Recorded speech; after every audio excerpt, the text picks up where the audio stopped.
kakinya bengkak, nampak kan? Ya kan Bu? Yang nggak nampak itu Bu, salah satunya dalam surah Yunus ayat 57, bahwa Allah menurunkan penyakit karena ada pembelajarannya. Apa itu? Dalam sodrun. Sodrun itu apa? Dada. Kalau sedih, sedih banget. Kalau lagi marah banget Ibu ya. Kalau lagi namanya jengkel, lagi girang Bu, ketawa terus sampai Pak RT pindah rumah. Ya kan Bu? Itu dari mana? Dari dalam. Betul. Awal sakit itu sebenarnya dari situ. Kebanyakan penyakit itu hadir dalam dada. Maka Rasulullah menyampaikan apa? Kalau mau sehat, perbaiki akhlaknya. Nah, ini yang tidak dibongkar dalam pengobatan manapun. Orang udah minum obat ya Bu ya, sampai pabriknya tutup, Ibu beli melulu, nggak sembuh-sembuh. Apa saya telan botolnya aja Ustazah? Jangan, kasihan tukang sampah. Ya, kenapa? Kok nggak sembuh juga? Karena ternyata kita tidak mampu membongkar bahwa salah satu yang menyebabkan sakit itu adalah akhlaknya.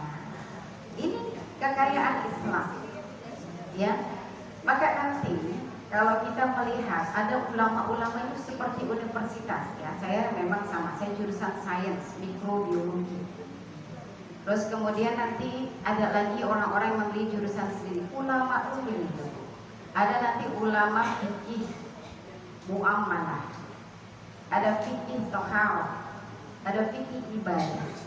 Ada nanti fikih alam jin. Itu sendiri-sendiri. Jadi hasanah ilmu Islam itu sangat luas. Kita tidak boleh kemudian maaf ya mengkerdilkan ulama. Insyaallah kayak gitu. Gak penting. Kita bahas ini kok bisa. Al-Quran itu sudah memiliki pelajaran yang cukup hebat dan segitu sempurna. Kalau tiap hari, tiap detik kita belajar ilmu saja, yang kita bawa dan kemudian di hadapan Allah itu baru seujung. Apalagi kajiannya 1 bulan sekali. Seujungnya apa ya kira-kira? Maka para ulama memiliki sendiri-sendiri tentang fikih dan mereka mengkaji dari Quran dan As-Sunnah. Maka pembahasan tentang Quran sebagai syifa nanti masuk ke dalam pengobatan. Ibu kemudian bertanya pada orang yang mendalami fikih kontemporer, mungkin ia tak mampu menjawab dengan sempurna. Paham Ibu? Sama seperti nanti ketika Ibu bertanya pada ahli bedah, Ibu tanyakan tentang tulang, tentang syaraf bagian dalam ke dokter spesialis anak. Kira-kira dokter spesialis anaknya jawab apa? Wah, itu bukan bidang saya. Paham? Ya, maka bertanyalah pada orang yang tepat sehingga nanti akan mendapatkan insyaallah pelajaran. Ya. Maka hari ini kita akan membahas tentang beberapa hal penyakit ibu, ya. Yang pertama, syarat menjadikan Quran itu sebagai syifa adalah yakin dan diniatkan. Selama ini ibu sering baca Quran, tapi setelah baca Quran sakit kepalanya sembuh nggak? Ya sakit kepala kurang paham apa kurang sakit kurang. Alhamdulillah selama ini yang belum dipahami adalah meniatkan. Mungkin sering baca Quran ya, tapi tidak diniatkan. Kemudian nanti mendengar kata ustaznya nggak boleh diniatin ustaznya. Nanti buka kitab Ibnu Taimiyah ya tentang yang disebut sebagai ruqyah dan juga Quran sebagai syifa. Maka nanti disebutkan boleh memberikan niat sampai 40.000. Nah itu boleh niatin buat diri, buat anaknya, buat cucunya, buat tetangganya, buat Pak RT, Bu RW, saudaranya ya Bu. 40.000 ibu hitung ya, maghrib ibu baru selesai. Niat aja. Ya, nah kadang tidak memiliki efek syifa itu karena nggak diniat dan maka diniatkan. Sakit di sini syifa tidak harus berupa penyakit yang nampak. Misal, ibu pernah menemukan ada orang yang nanti rajin sholatnya, zikirnya, baca Qurannya, sama anaknya nggak akur, ya. Iya, pasien sekali banyak. Nanti saya buka nanti di sini supaya ibu terjawab kenapa bisa sampai seperti itu, ya. Bahkan ada pasien kami, masya Allah, beliau seorang dai yang kondang di salah satu negeri. Waktu itu pas qadarullah kami keluar negeri menerapi, yang memang alhamdulillah beliau adalah dai yang kondang. Tapi ketika ia menyampaikan materi, semuanya orang pasti akan terkesima. Masya Allah, bagus sekali, luar biasa, gitu ya. Tapi ketika ia mengalami titik depresi, jadi waktu itu pas kami totok, kemudian saya rupiah, dan saya sampaikan anisannya. Apa Ustazah? Ustazah ada gangguan di dalam lambung dan rahim. Maaf, agak kurang akur sama orang tua. Yang kedua, sama suami. Yang ketiga, kalau Ustazah sudah dalam titik terendahnya, maaf, apa Ustazah merasa ingin bunuh diri? Kaget, dikira saya bisa nerawang. Lu nggak bisa, Bu, nggak bisa nerawang. Kalau ada bisa nerawang, saya dulu ya. Tapi memang belajar organ dan jiwa itu ada kitabnya, As-Safa. Jadi memang di situ ada beberapa titik yang kita tonton dan bacakan ayat-ayat Quran. Dia reaksi hebat. Padahal beliau adalah hafiz Quran, hafizah, beliau daiyah, beliau juga mahir bahasa Arabnya. Saya belum kitabnya waktu, ya, masya Allah. Tapi kenapa bisa terjadi seperti itu? Nah ini, maka nanti akan ada perihal-perihal yang di situ membawa kita sering bertanya-tanya, kenapa ya, saya sama ibu itu baru lihat mukanya saja kok udah gitu misalkan. Akhirnya ibu jalannya miring terus, dia nggak ketemu gitu kan? Ya kan Bu, udah nggak terus, aku udah 2 tahun yang silam udah ketemu banyak. Tapi kalau sama yang cocok, ya Bu ya, mau dia ngomongnya seletak-seletak gitu sebenarnya, tapi dia merasa cocok, nggak sakit hati itu. Pernah? Sering ya. Nah ini kan kita urai. Pembahasan ini nggak bisa Bu kita dapatkan dalam fikih lain kecuali Bu mengundang dai yang beliau memang belajar fikih alam jin. Ini juga yang akan membawa kenapa susah terbongkar sekali masalah kita ini. Beliau rajin ngaji, ngajinya dari Senin sampai Senin lagi Bu, kagak ada libur-liburnya itu, ya kan? Tapi kalau di rumah udah marah, rumah lompat semua. Subhanallah, apa ternyata memang dibantu ya Bu ya sama teman-temannya maksudnya. Terus kemudian nanti kalau sudah yang namanya benci, wah nggak bakal dia nakal. Pokoknya sengit kayak gitu. Susah banget untuk akur sama suaminya. Susahnya minta ampun. Orang tuanya. Nanti banyak kasus-kasus seperti itu. Maka tadi yang tadi, qadarullah beliau kemudian mengaku, betul Ustazah, saya mengalami saat itu. Saya sudah ke psikiater, saya sudah melakukan ini, saya sudah baca Quran. Tapi kenapa? Kok tidak bisa ya Ustazah? Seperti itu. Nah, kemudian kami juga menerapi beberapa contoh-contoh yang nanti bisa mengambil bahwa itu terjadi juga dalam diri kita. Nanti bisa kita praktekkan di rumah sendiri juga dan juga bisa dibantu ya. Kemudian ada juga di situ pemilik pondok pesantren. Pada waktu itu qadarullah beliau perutnya buncit besar ya. Kalau secara medis disebut dengan gangguan liver. Kalau dalam terapi Quran nanti dalam fikih tentang syifa ruqyah itu masuk ke dalam gangguan sihir. Baca Qurannya alhamdulillah hafal. Apa yang bermasalah? Setelah ketika kita kemudian bongkar, ternyata ia punya luka batin tentang ibunya. Dia merasa ibunya tuh sering beda-bedain. Kalau yang lain dikasih ayam, saya doang yang dikasih oncom. 30 tahun dia ingat Bu. Yang lain kalau sakit ditungguin, saya mah nggak pernah ditungguin. Ada yang masih merekam itu? Usaha aku itu terketahuan. Ada, ya kan? Sehingga akhirnya ia sulit sekali untuk menerima kenyataan. Dan saya kaget ketika ia berkomunikasi dengan ibunya. Mama keluar aja, gak usah di sini. Shock saya, kaget. Karena beliau pimpinan pondok pesantren. Menurut kita pasti baik lah ya, subhanallah. Nah ini adalah hal-hal yang sebenarnya ingin dibuka. Kalau kita tidak belajar tentang fikih dalam alam jinnya, gak ketemu nih. Ibu mau belajar ngaji dari Senin ke Senin lagi, bingung ibu nanti ngadepin. Kok ada orang ahli ibadah, dakwahnya bagus, tapi akhlaknya buruk. Ada yang bagus, akhlaknya cakep gitu ya Bu. Malas banget Bu sholatnya. Telat aja. Semua di awal waktu Bu. Ya, asarnya di awal maghrib, maghribnya di awal isya. Ya Bu, isyanya di awal subuh. Awal semua itu, tapi nggak boleh itu awal-awal seperti itu. Insya Allah di sini nggak ada ya? Nggak ada yang ngaku. Insya Allah nggak ada ya. Maka ibu di sini ada beberapa yang memang ingin dibuka bahwa itu adalah sesuatu yang perlu kita buka. Kalau di dalam terapi Quran, dalam fikih ruqyah ada disebut dengan sel yang disebut kalau dalam fikihnya dalam terapi Quran jin nasab. Tapi kalau di dalam sains disebut sel degeneratif negatif. Itu adalah sel buruk dalam diri manusia yang ia pasti akan diturunkan.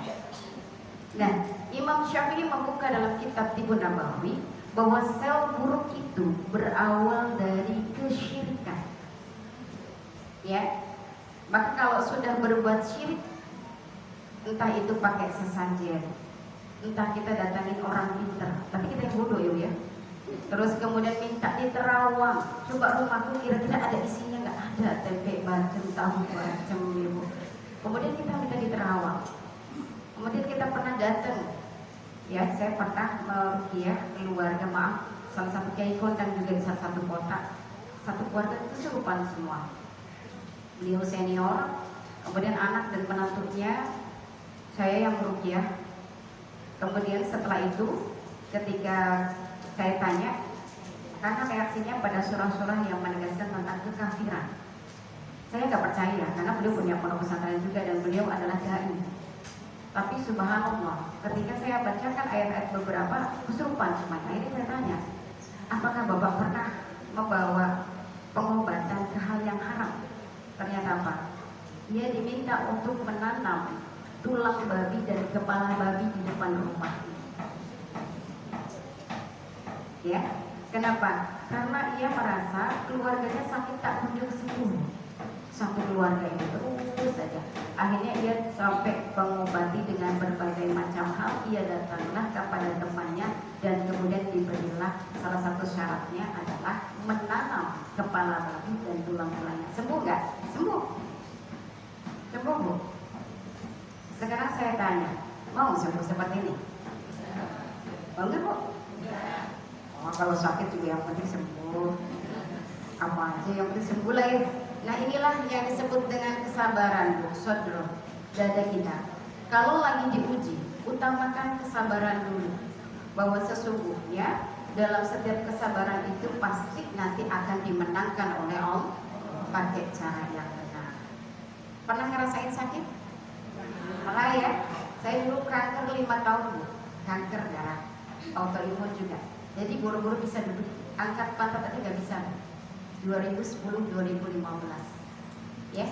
Maka kemudian ketemu terapi Quran itu karena pernah mengalami sendiri. Nah, ibu-ibu yang dirahmati Allah, inilah yang sering sekali dihadapi ketika menghadapi masalah. Kita sering sekali menghalalkan segala cara yang penting sembuh, sehingga tidak tahu ilmunya apakah itu haram, apakah itu akan membawa pada keburukan. Maka Imam Syafi'i sampai mengatakan kalau ada anak yang lahir tidak fitrah, maka sesungguhnya dosa orang tuanya lah yang telah berbuat keburukan. Karena setiap anak itu terlahir diciptakan oleh Allah fitrah. Fitrah itu kayak mobil baru keluar showroom, belum diapa-apain. Maka kalau ada maaf, ya, kena kanker, kena flek paru, gagal ginjal, kemudian tidak memiliki tulang, masih banyak lagi kasus-kasus anak pada saat ini. Kalau dalam dunia saya disebut dengan loncatan gen, sel degeneratif negatif turun padanya. Mungkin dari kakeknya yang dulu, turunnya ke dia. Kalau secara sains, kanker itu tidak mungkin terjadi pada manusia. Dia hanya akan datang pada manusia yang berumur 60.000 tahun. Kira-kira ada yang kena kanker nggak, Bu? Tidak. Tapi kenapa bisa ada? Nah, ini yang kemudian disingkat. Imam Syafi'i mengatakan sesungguhnya kesehatan itu adalah ilmu kedua yang wajib didalami setelah ilmu agama. Karena kalau kita sudah imannya bagus, kemudian sehat, lebih mudah nggak melakukan kebaikan, ya kan? Maka ketika justru kesehatan kau berikan pada musuh-musuhmu, kau tidak akan pernah bisa sehat dalam ketaatan. Pasti sehatnya nanti sehat hanya di luar, karena sehat itu harus lahir batin. Ibu pernah lihat dari orang nampak dari luar sehat, Bu? Ya, pas ditanya dia ketawa-ketawa terus, Bu. Dari tadi, hahaha, ketawa dulu. Berarti yang sakit yang mana? Jiwa. Ya, maka sehat di dalam Quran itu adalah dua-duanya. Ya, maka kemudian yang tadi dari beberapa dai yang kami datangi ternyata terbukti bahwa kalau sudah berbuat syirik, walau itu pun kakek kita, nenek kita, leluhur kita yang dulu, kita memiliki disebut dengan efek dari kesyirikan. Kalau dosa nggak ada dosa turunan, yang berdosa yang melakukan, tapi efeknya seperti orang buang sampah sembarangan. Yang buang sampah sembarangan yang dosa. Ini ibu kena efeknya nggak? Mampet sungainya, baunya, lalernya, ya kan Bu? Nah itulah disebut dengan efek kesyirikan. Yang berbuat mungkin kakeknya, bapaknya pernah ke dukun, pernah pakai jampe-jampe biar mukanya glowing. Terus bisa ke saya aja sebentar ya. Terus kemudian apa lagi? Biar nanti kalau melamar kerjaan diterima, bajunya dibalik. Ya. Kemudian nanti melakukan ritual puasa mutih. Ya. Nah, kemarin ada pasien kami juga, Masya Allah sholatnya rajin, baca Qurannya rajin. Beliau usia 81 tahun. Setiap maghrib beliau kesurupan. Ketika kami tanya-tanya, kemudian saya totok beberapa organ, kemudian saya tanya, Ibu punya puasa apa? Nah, gitu. Pernah puasa nggak? Puasa apa? Puasa putih Ustazah, tapi kan dulu. Walaupun itu dilakukan dulu banget. Biar apa Mak? Ya biar banyak yang suka. Gitu. Ya. Terus kemudian jampe apa yang masih Mak punya? Banyak. Ya. Nah itu. Ini beliau lakukan di waktu masih gadis. Usianya sekarang berapa? 81. Itu yang akan membawa nanti merusak organnya. Ada satu organ yang tak kunjung sembuh, sudah bolak-balik dokter. Ya. Kemudian setelah itu kejiwaannya gampang marah. Yang ia pikirkan adalah tentang hal-hal bersifat yang disukai oleh syaitan, harta. Ia tidak lagi tertarik berbicara syurga. Padahal 81 tahun kan udah siap-siap ya. Walaupun sebenarnya nggak bicara umur, yang baru pulang aja masih cantik, bisa juga pulang-pulang sudah tinggal nama kan. Tapi itulah, ketika sudah berbuat syirik, maka ada dalam dirinya tergeser, yaitu tidak lagi fitrah. Ada yang tidak normal dalam dirinya. Bisa jiwanya, bisa organnya, bisa kehidupannya. Maka tanda-tandanya di antara lain sebagai berikut. Saya kasih tanda-tanda umum ya. Nanti secara sains saya buka juga. Yang pertama, nanti kalau ada ibu gak usah ngacung, diem-diem aja ya. Ngakunya dalam, nanti saya ajarin cara ngakunya. Pertama, sering pusing, kepalanya separuh, mau sebagian, mau semua, lehernya tegang-tegang, pundaknya tegang-tegang. Dalam dunia medis disebut dengan kolesterol. Imam Syafi'i mengatakan ada segumpal darah yang kotor yang disebut dengan rumah-rumah setan dalam tubuh manusia. Setan masuk dalam aliran darah manusia. Ya. Kemudian suka terasa sendinya cekot-cekot, sakit. Kalau dalam dunia medis disebut dengan asam urat. Dari usus 12 jari yang bocor, kemudian kondisinya menjadi asam yang berlebih. Tanda orang seperti ini sering berlebihan dalam menyikapi. Orangnya sering khawatiran. Belum kejadian sudah dipikir, gimana kalau aku nanti mati? Anakku nih gimana? Anakku belum nikah nih kan Ustazah. Nanti kalau aku mati gimana? Ibu, ini penyakit iman. Allah sudah dituliskan dalam lauhul mahfuz setiap takdir manusia. Dunia itu dalam genggamannya, Bu. Gak usah berlebihan dalam memikirkan. Tapi kalau orang sudah pernah minum air jampe-jampe, waktu dulu kecil kalau panas dikit disembur ya, Bu. Terus yang minumnya bunyi gini, gitu ya. Tanda dia punya gangguan dalam jin nasabnya, Bu. Kalaupun nanti ada tukang pijat begitu, nanti kita sama-sama supaya itu gak usah dibantuin lagi ya. Karena kalau masih dibantuin kasihan, pasti dia juga mengalami ketidaknormalan dalam dirinya. Karena setiap jin yang pernah dimintai tolong, ia punya tumbal 7 turunan. Ia punya tumbal, meminta organ, meminta kehidupan yang tidak normal dan akan membawa hal-hal yang buruk sampai dalam sakaratul mautnya sulit. Ya.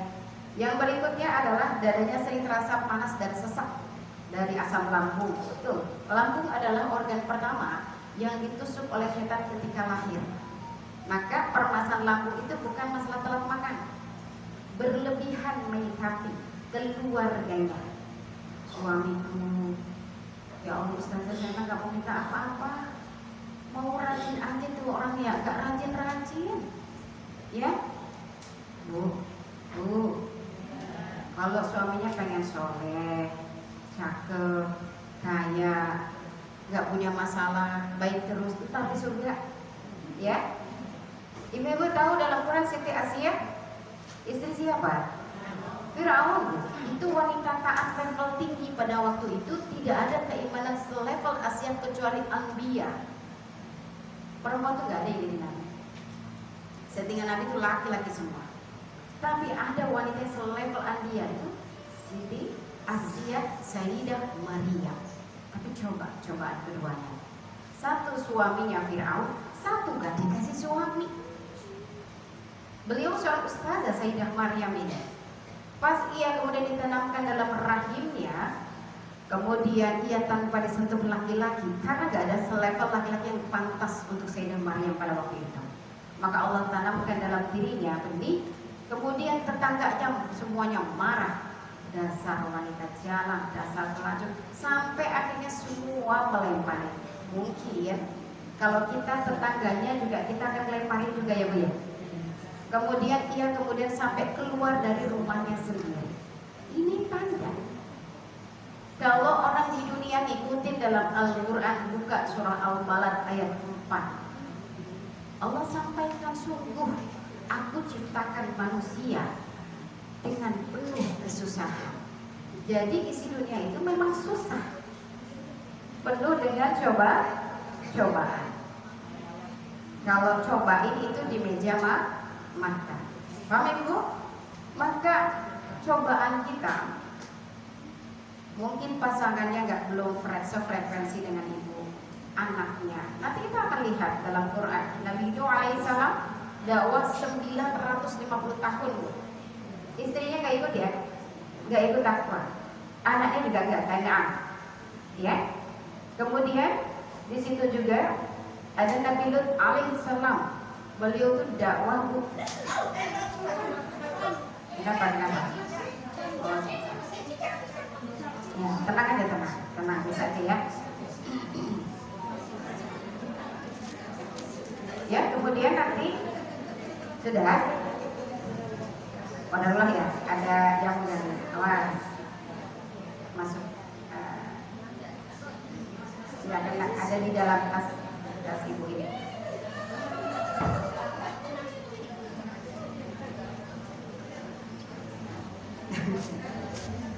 Wadarullah ya. Ada iklan ya Bu ya?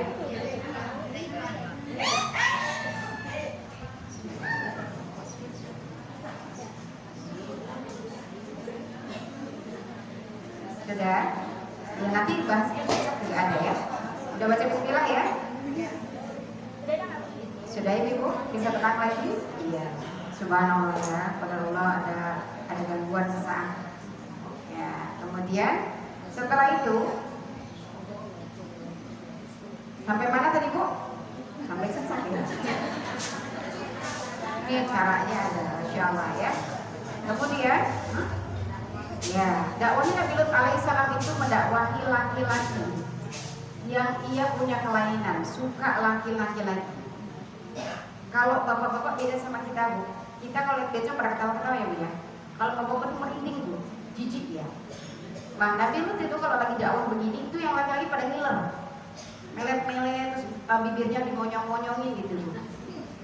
Itu kan kalau bahasa kita nggak sopan kan ya. Benci sekali Nabi Ayub itu. Bahkan kalau ibu tahu tentang hormon laki-laki, melihat laki-laki seperti itu, mereka bisa lepas di jantungan Bu. Jadi kalau yang tadinya mereka berurat dan berotot bisa langsung pingsan itu, jijik banget. Kayak kita lihat cicak tadi pada jerit-jerit, kalau laki-laki bilang Allah biasa aja gitu ya. Memang beda kita settingannya. Ternyata Bu, dia membukakan pintu sampai ya Nabi Lut lagi istirahat karena begitu lelah dakwah dengan laki-laki yang di situ abnormal. Yang bukain pintu dapurnya siapa? Istrinya.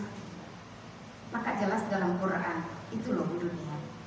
Kenapa Allah mengatakan dan Rasulullah sampai menyampaikan bahwa dunia itu ibarat bangkai. Lebarnya selebar sayap nyamuk pun separuh aja. Paham Bu? Maka dunia bukan untuk mendapatkan segalanya. Dunia adalah cobaan, ujian. Allah ciptakan manusia, kemudian pasangannya, hartanya, anaknya, itu cobaan. Maka kalau kita mengharapkan semua harus terjadi di dunia, kita sedang mengejar kebahagiaan selebar sayap nyamuk, sedang mengejar bangkai. Paham Ibu? Paham? Sampai sebegitunya orang itu mengejar, ya Allah Ustazah saya gak ada sedih kecuali suami saya, terus dia pikirkan sampai asam lambungnya naik, ya malam gak bisa tidur, subuh ngantuk, kemudian waktu duha kerokan. Tuh, ya. Maka nanti ini yang membawa salah satunya adalah tidak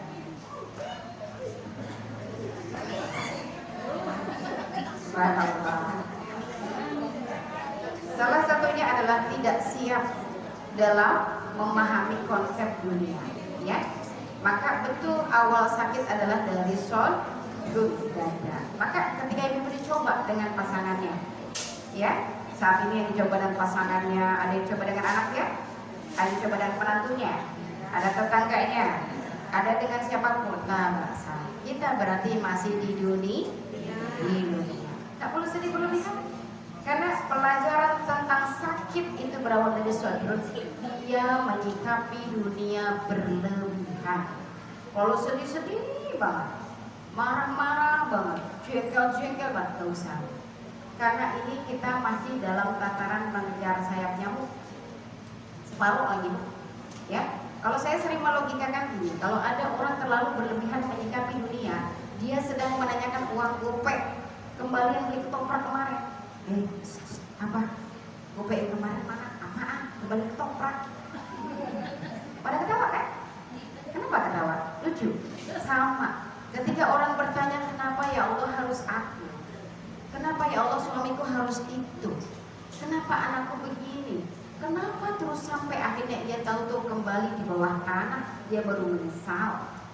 Memang kita di dunia itu untuk menjalankan wa ma khalaqtul jinna wal insa illa liya'budun. Kita cuma diminta taat. Suka-suka Allah mau modelin apa kita ini, ya kan? Karena dunia ini punyanya. Kita cuma sebagai hamba diminta hanya taat. Di saat ibu dicoba dengan suami, sholat tetap jalan, zikir tetap jalan, baca Quran tetap jalan, ya kan? Majelis ta'lim tetap jalan. Dan kemudian sabar, itu menurut kaidah Imam Syafi'i 3. Ya, 1, ia memiliki kekurangan sampai orang tak tahu kalau ia kekurangan. Jadi gak usah jual kesedihan loh. Saya udah 7 hari 7 malam belum makan. Udah kayak tahlilan ya. Bersabar, yakin Allah pasti akan mendatangkan pertolongan. Sampai orang nggak tahu kalau ibu ternyata susah loh, ya. Memang mukanya muka orang kaya, dompetnya nggak ada cuma isinya. Nggak masalah, itu sabar ya. Tahu-tahu datang orang utang padahal nggak punya beras ya, Bu ya. Nggak, Allah insya Allah disini kelihatannya beda muka-mukanya ya. Kemudian yang kedua, ya, kalau ia marah, ia tak nampak kalau dia marah. seolah-olah dia tetap rindu. Masya Allah. Kalau ibu kalau marah kelihatan nggak bu? Oh, udah serem bu bawaannya, kelihatan udah merah semua ya dia. Subhanallah. Kemudian apa lagi? Ya, ketika ia tertimpa musibah hari ini dengan kemarin yang belum tertimpa musibah, dia sama saja. Itu sabar. Maka sabar bukan nada ibu ya. Ustazah, kurang sabar apa saya? Itu nadanya. Maka sabar itu ia tak bercerita kalau ia dalam keadaan sebenarnya tidak baik-baik saja. Nanti buka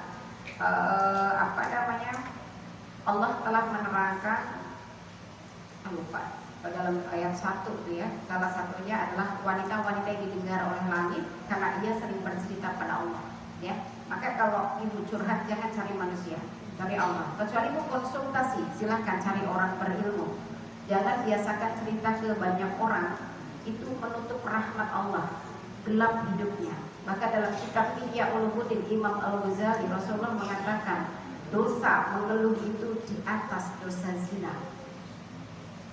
Maka jangan terlalu banyak ngeluh, itu akan menggelapkan hidup kita. Kalau ngeluh sama Allah aja boleh, ya Allah tolong kuatnya ya Allah. Tapi kalau orang rasanya itu baik-baik saja ya, jadi akan berefek. Nanti beberapa titik dalam organ tubuhnya akan sehat, walaupun ibu gak minum obat banyak-banyak ya. Paham ya? Yang berikutnya adalah jantungnya terasa kayak ditusuk-tusuk, kemudian sering sakit perut, susah mendapatkan keturunan, gangguan di sekitar rahim. Gangguan sekitar rahim itu bisa saja sulit punya keturunan, ada miom, kista, keputihan yang berlebih, siklus haid tidak lancar, kemudian operasi sesar termasuk ketidakfitrahan dalam rahim ya. Gangguan rahim ini kebanyakan bermasalah dengan orang tua atau dengan pasangan, maka evaluasi ya. Kalau rahimnya bermasalah coba evaluasi, cek, itu muhasabah nantinya. Kemudian pandangannya kabur, gangguan di bagian pinggang. Nah kalau turunannya ada dukun pijat, tukang obatin, itu pinggangnya sering terasa panas, leluhurnya ya. Kemudian sering kedutan di suatu tempat tertentu, kedutan dikit-dikit di atas mulai duit gitu ya biar. Iya, berarti itu ada dalam diri kita yang ngasih kode ya. Nah kalau udah ngasih kode berarti ada nggak dalamnya? Itu nggak normal, berarti kita siap-siap mengalami hal yang disebut dengan tidak ada makan siang yang gratis, harus bayar karena dia sudah bantu. Nah itu ya disebut dengan kutubah. Ada hal yang tidak normal dalam diri kita. Kemudian berikutnya mendengkur keras. Itu berarti di bagian jantung dan paru-paru tersumbat ya. Itu kalau marah serem berarti. Kemudian memiliki kekuatan fisik di atas rata-rata, bisa ngangkat mobil ya bu. Kalau debus ya itu ya. Kemudian perasaannya mudah tersinggung. Kalau lihat media sosial, itu aja diopot ya kan bu. Ya emang kok gitu doang, nah itu sama. Berarti sebenarnya ada hasad dalam hatinya ya. Kemudian emosional, sering marah. Biasanya orang lain yang tahu, kita nggak ngerti. Menurut kita biasa aja. Kalau yang punya gangguan di jantung, biasanya suaranya agak tinggi. Apaan gitu ya? Biasa aja semuanya kaget gitu. Dia nggak ngerasa. Nah jantungnya memang agak tinggi. Kemudian apa pengen cepet, nggak senang dia nunggu. Cepet gitu ya. Kemudian susah konsentrasi. Di sini bu, mikirin piring ya bu ya. Pas bagian di rumah mikirin yang lagi ya bu. Nah itu lagi. Kemudian kadang juga kita lupa mau kemana, udah naik motor tentu lupa berhenti sebentar, jadi mau kemana ya? Kok lupa? Karena ini pun pernah dilakukan oleh Nabi Khidir alaihissalam. Beliau ditanya oleh Nabi Musa alaihissalam tentang ikan-ikan. Kemudian dia mengatakan, subhanallah, aku telah lalai dan lupa. Ini adalah pengaruh syaitan. Ya.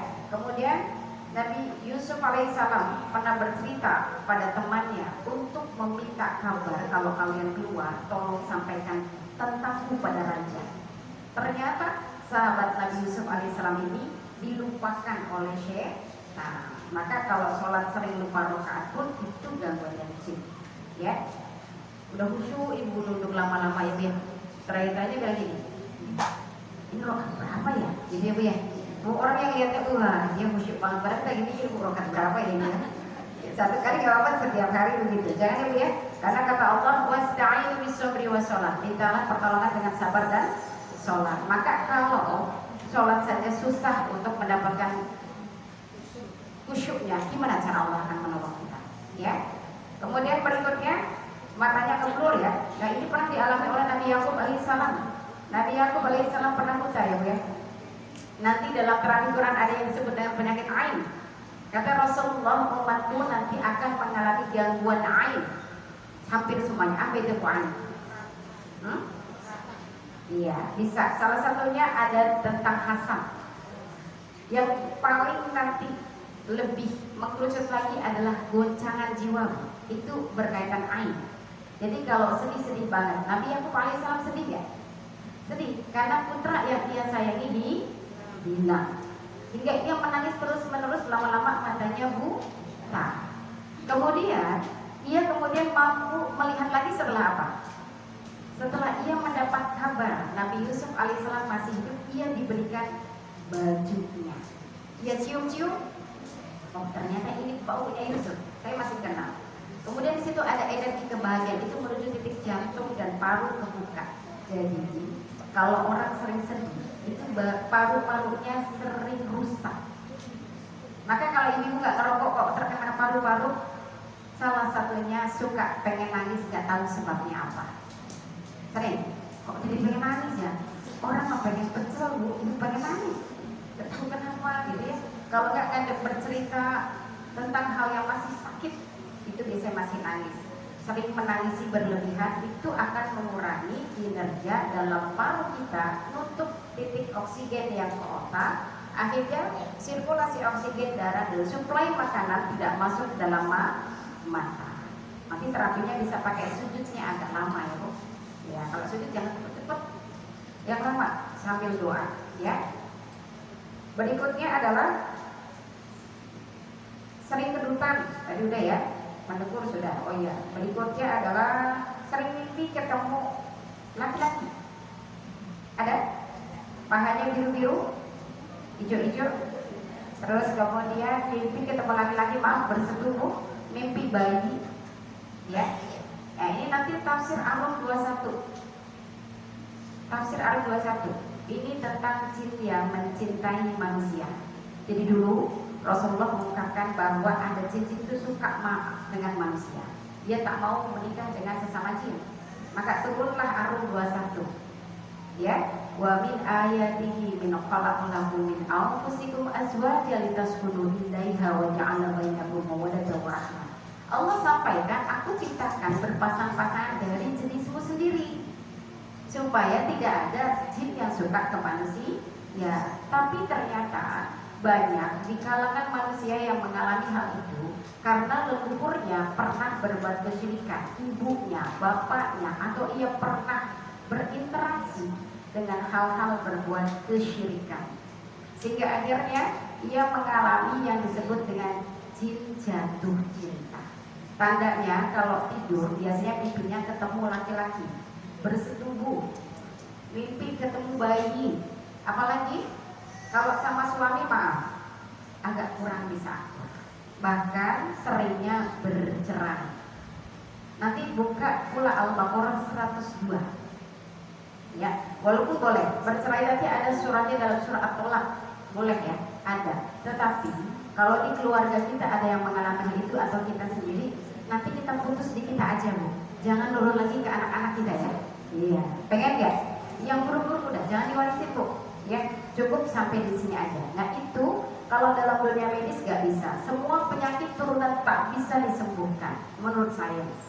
Tapi menurut kitab Tibun Nabawi, semua yang buruk-buruk bisa disembuhkan dengan cara nanti merubah sifat yang buruk dalam diri kita menjadi sifat yang baik. Maka nanti kaitannya dengan apa? Akhlak, yaitu tazkiyatun nafs, memperbaiki dari kita dulu, ya. Kemudian mengalami gangguan apalagi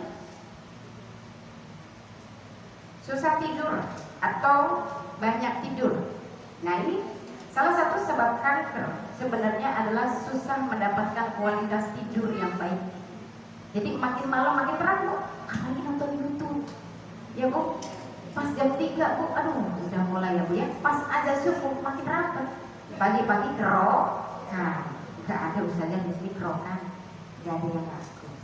Ini tanda ada sesuatu yang salah dalam liver kita. Karena sebenarnya jam biologis kita tidur itu harusnya jam 9, jam 10. Tapi ada sebagian yang susah tidur. Kenapa? Itu disebut ain, goncangan jiwa. Ada yang kita sedihkan berlebihan kan? Ada yang kita banggakan dari diri kita. Ada yang kita riakkan. Wah, kalau ini bukan mama yang berjuang, di rumah kagak ada yang berdiri. Emak itu kan ternyata. Karena ia ingin mengatakan ini adalah jerih payahku. Tidak ada di dunia ini tanpa kehendak Allah akan bisa. Maka teruslah merendah supaya menjadi hamba Allah yang terpilih. Tapi orang terkena air, ia tidak bisa. Ia akan menunjukkan dirinya. Ya, kemudian benci berlebihan ke orang lain, jengkel berlebihan. Maka salah satunya adalah kalau tidur susah tepat waktu atau tidur terus. Maka cara kita untuk maaf ketika bermasalah dengan pasangan dan anak-anak bukan dengan membenci, tapi didoakan. Masalah berhasil sama tidak itu urusan siapa? Maka insya Allah nanti baliknya baik ini. Ya. Dan ain ini salah satunya sekarang terbukti, yaitu ada penyakit-penyakit yang sulit disembuhkan. Jadi ain itu bisa sampai ke penyakit, bisa sampai ke rumah tangga hancur, bisa sampai ekonomi sampai murah kemarin kering. Kalau ke anak-anak kerasnya nauzubillahiminzalik. Ya, kami pernah menyelesaikan salah satu kasus anak nomor 3 ini ke ibunya agak galak. Jadi kalau kasih uang tuh dilempar. Dan dia kemudian sedih datang. Saya nggak ada masalah apa-apa. Alhamdulillah, saya senang kalau datang orang gak ada punya masalah.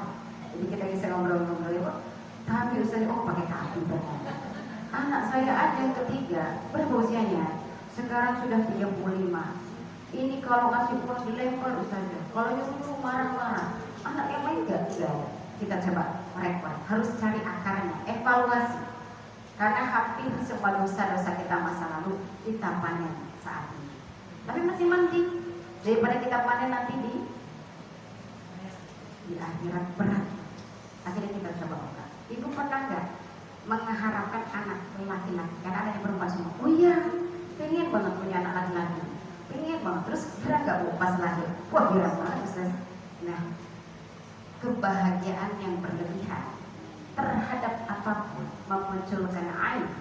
Kata Imam Syafi'i, Allah itu maha cemburu. Jangan dalam dirimu ada kebanggaan, kecintaan selain Allah dan Rasul. Maka kalau ibu senang sama baju ungu ini senang, tahu-tahu besok sobek ya bu ya, kena aib juga itu. Maka biasa aja. Kalau punya barang, punya apapun yang tak usah dibanggakan, biasa saja lah. Karena semua di dunia itu titik. Makin biasa saja itu makin bagus. Makin kita untuk membanggakan sesuatu hancur. Karena Allah memang maha cemburu. Ya Ustazah. Yang kedua, apakah ibu pernah juga ingin menggugurkan? Oh iya, seingat saya dulu bapaknya itu lagi dinas di Kalimantan. Saya pikir-pikir kok nggak tepat gitu hamilnya. Waduh, lebih pintar ini pada Allah ya. Pada Allah. Itu Ustazah, tapi kan itu dulu ya. Itu dulu memang. Tapi ternyata air itu nyata, kata Rasulullah. Bahkan kalau ada yang melebihi lebih cepat daripada takdir, ia adalah air. Ia seperti lesatan anak panah yang siap menghancurkan kapan saja. Kalau nggak paham fikihnya bu, kita nggak ngerti. Kenapa ujung-ujung pulang kita kelayangan, lemas gitu ya bu ya? Terus udah minum obat apa bu nggak sembuh, terkena air ternyata. Pas di kajian ibu pakai sesuatu yang bersinar atau orangnya silo gitu ya bu ya, diomongin satu RT itu ibunya kapan itu ibu banget ya dia ngomong sama, ternyata yang berbicara itu keturunan dari dukun. Jadi dia bisa melempar hasad, ngomong aja kita langsung lemas bu. Kenapa? Karena ia memiliki jin yang disebut jin nasab tadi, memiliki kekuatan melukai orang lain. Makanya kenapa diminta baca zikir pagi dan petang. Terus menjaga hati, ruqyah mandiri pakai Al-Fatihah, ayat kursi, Al-Ikhlas, Al-Falaq, anas selepas Nah, Rasulullah mencontohkan sebelum tidur. Lakukan ya. Supaya kalau kita nanti menghadapi pada faktanya yang seperti itu, insya Allah kita kembalikan kepada Allah. Paham ya? Nah, ini maka ain itu berbahaya. Maka tak perlu berlebihan dalam menyikapi kehidupan. Ya Bu ya? Ibu jangan mikirin anaknya terus sampai nangis terus ya Bu ya. Enggak makan, enggak tidur, badannya tahu-tahu udah kering gitu ya. Malam nggak tidur, pagi nggak tidur ya, itu terkena ain. Tahu-tahu nanti ada organ-organ rusak, susah sekali disembuhkan. Seperti Nabi Yakub alaihissalam, beliau juga sedih berlarut-larut memikirkan Nabi Yusuf sampai buta. Jadi ain bisa menyebabkan penyakit tapi tak kunjung sembuh. Kalau ke keluarga susah beresnya, kalau ke harta hancur terus, bahkan bisa hutang terus menerus, bisnis hancur terus menerus ya. Itu ain. Biasanya kemudian kami sampaikan pada ibunya, oh iya betul Ustazah, saya pernah mengalami keinginan untuk menggugurkan. Akhirnya saya ajari, yuk kita sholat tobat. Seperti Nabi Yunus alaihissalam, ketika ia marah sekali ke masyarakat, kemudian ia naik kapal, kapalnya jungkel-jungkel ya Bu, susah. Setelah itu ia ngaku kalau dia salah, tapi dalam keadaan marah. Kemudian Allah memberikan teguran, tak bisa doa sambil marah. Akhirnya ia masuk ke dalam ikan paus menuju kegelapan. Kemudian dia berzikir, la ilaha illallah, subhanaka inni kuntu minadh dhalimin. Sesungguhnya keburukan yang terjadi kepadaku tidak lain karena aku pernah berbuat buruk. Maka berbuat buruk atau baik itu buat kita sendiri Bu. Kalau kita berbuat baik, gak usah capek, pasti Allah balas. Ya, Allah sudah tetapkan waktunya. Kalau berbuat buruk jangan tenang-tenang aja Bu. Ya, pasti akan kembali kepada kita. Nah, Nabi Yunus pun begitu. Maka kemudian saya bimbing ibunya, yuk kita sama-sama minta ampun sama Allah. Malu nanti sholat tobat dia Bu lagi ya, sekarang sholat tobat lagi gak apa-apa. Kemudian cabut, ya Allah, aku bertobat. Aku pernah dulu ingin menggugurkan anakku yang nomor 3 disebutin namanya. Aku sesali ya Allah, ampunilah aku. Setelah itu ikutikan ulama, bersodakoh dengan nama anaknya. Ya, Masya Allah. Kemudian beliau cerita waktu itu, saya minta beliau juga dawamkan surah Al-Baqarah dan Ali Imran, karena Rasulullah berpesan tidak boleh meninggalkan 2 surat tersebut. Ya, karena naungannya sampai akhirat. Dan ia juga memutus keburukan-keburukan. Subhanallah, 3 bulan belum ada sudah kasih kabar, anakku sudah senyum-senyum sama aku loh Ustazah. Masya Allah. Sampai kita pernah, enggak, oleh aku udah kayak lihat singa. Gini Bu, alhamdulillah bisa balik lagi matanya. Ya, kan dia benci sekali sama saya. Itu tak bisa dilogikakan ya Bu ya. Dia kemudian ikuti ke psikiater sudah dan dilakukan apa saja, karena itu bagian dari jin ain. Ada jin yang ia masuk ke dalam tubuh anak itu karena lahir dari ketidakinginan kita, atau ada sesuatu yang berlebihan. Coba cek anak kita, ada gaya aneh dan unik bin ajaib. Nah nanti coba ingat-ingat pas waktu hamil, ada kebencian kan dalam diri kita? Ada ngerasa sebel nggak sama bapaknya? Nah coba minta ampun sama Allah, istighfar ya, supaya nanti bisa mendapatkan pertolongan Allah. Paham ya Bu? Iya. Berikutnya adalah malas beraktivitas, mageran. Nah ini biasanya ada di tulang ekor ya masalahnya. Terus kemudian sering berprasangka buruk. Nah ini juga biasanya kerjaannya setan itu memberikan waswisu, bisikan. Ya Bu, harusnya ibu bisa berbuat baik, dapat pahala dan akan mendapatkan balasan dari Allah. Tapi gara-gara ngikutin bisikan dalam diri, ya, kemudian akhirnya ibu ikutin bisikannya. Jangan usah kubur sampah. Kalau kata ditanya usah nanya. Biarin aja, cuma di doang bisa, kita juga bisa. Ibu ya, ketawa, rasa nih, dosa alhamdulillah. Kalau kita mau dapat pahala Allah dan pertolongannya ya, nggak apa-apa. Itu kerjaan mereka. Mereka senang sekali bermusuhan, ya. Tahu-tahu pinggangnya sakit, kepalanya kelengan, kan? Nggak ada untungnya, Bu. Itu baru di dunia, ya. Kemudian bicaranya sering merendahkan orang lain. dia suka sekali untuk membuat orang lain itu dengan bicaranya itu menyakitkan, tapi biasanya nggak terasa, ya. Kemudian merasa ada yang ngikutin, juga sama. Kemudian apalagi resah dan gelisah, sering suka nangis tanpa sebab, ya. Kemudian nggak suka bicara ruqyah. Nah, kalau udah bicara ruqyah sentimen, udah lah nggak usah ngomongin jin, kita aja, gitu ya. Padahal dalam Quran ada pembahasan jin itu 41 surat. Berapa, Bu? 41 surat, tapi boleh cek satu-satu. 41 surat pembahasan jin, berawal dari iblis, terus kemudian jin, terus kemudian syaitan. Itu untuk kerjanya merusak tatanan kehidupan kita. Nanti boleh cek surah Syad ayat 40-41. Kisah Nabi Ayub alaihissalam yang diganggu syaitan dari mata pencahariannya, ya. Kebunnya hangus, hewannya mati semua. Kedua, 12 anaknya meninggal semua. Kemudian yang berikutnya istrinya minta cerai. Yang berikutnya ia terkena penyakit 20 tahun dalam tafsir Ibnu Katsir. Total Nabi Ayub alaihissalam itu diganggu setan 30 tahun. Ya.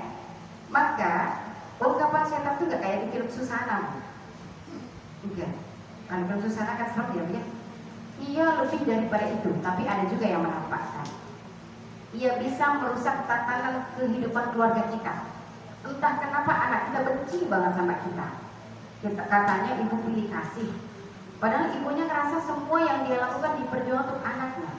Sampai pernah saya menerapi merugikan 5 anaknya laki-laki, gak ada yang pulang satupun. Ibunya sampai dirawat oleh tetangganya, bukan anaknya. Anaknya 5-5-nya nggak mau pulang. Dan ketika kita tanya, salah satunya ya pernah berbuat kesyirikan juga. Ada leluhur-leluhurnya di situ juga melakukan kesyirikan. Maka tidak fitrah hidupnya, ya. Kemudian dari kisah Nabi Ayub alaihissalam itu bisa terlihat bahwa setan jin iblis itu tidaklah seperti yang kita prasangkakan, ya. Bahwa mereka tidak baik. Justru mereka dikatakan dalam surah Fatir bahwa Allah menciptakan setan itu sebagai musuh yang nyata bagimu, maka perlakukanlah ia seperti musuh. Ustazah gak usah nyalahin jin, ustazah kasihan jinnya, itu temennya. Yang benar gak boleh nyalahin orang, Bu, gak boleh. Kalau saudara sendiri bisa gak boleh, tapi nyalahin jin boleh. Karena itu ada dalilnya, ya. Nanti bisa buka dalam surah Yusuf ayat 5, dalam surah Fatir ayat 6. Itu Allah yang mengatakan bahwa setan itu adalah musuh yang nyata. Ia yang sering masuk dalam dada-dada manusia, merubah keluarga jadi panas, iri-irian, hasad, kemudian gak mau ngakuin ibu bapaknya lagi. Kemudian antara kakak dan adik berantem, ya kan, Bu? Sesama DKM kemudian berantem, diem-dieman. Berapa banyak ya seperti itu? Bahkan saya pernah meruqyah juga, mubalik dengan mubalik satu keluarga tuh diem-dieman juga. Kerjaan siapa itu?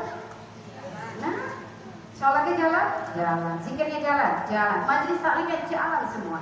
Tapi kalau ini gak dibongkar, gak ketemu ini. Kok bisa ya? Ya.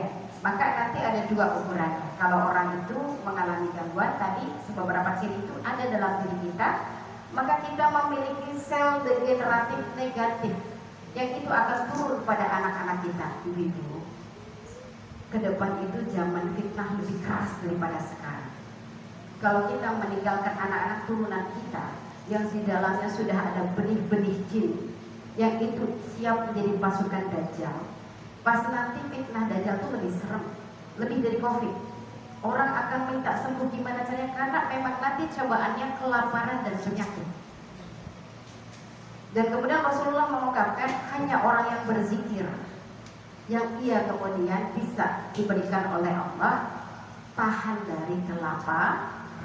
Kalau secara logika nggak main, Bu, ya. Orang lapar kok suruh zikir. Ya ini pernah terjadi pada Sayyidah Fatimah Zahra. Wahai ayahku, lelah sekali aku ngurusin rumahku. Jadi gak cuma kita ngurusin rumah sampai itu, ya.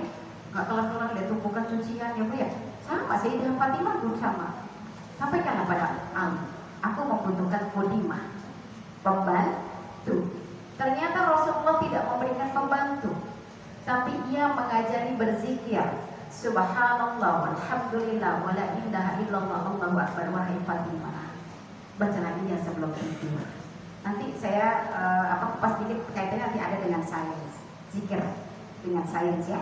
Ternyata ketika tertidur dalam keadaan berzikir dan memaafkan orang lain, fungsi hati dalam diri kita mengandung enzim dan hormon yang baik.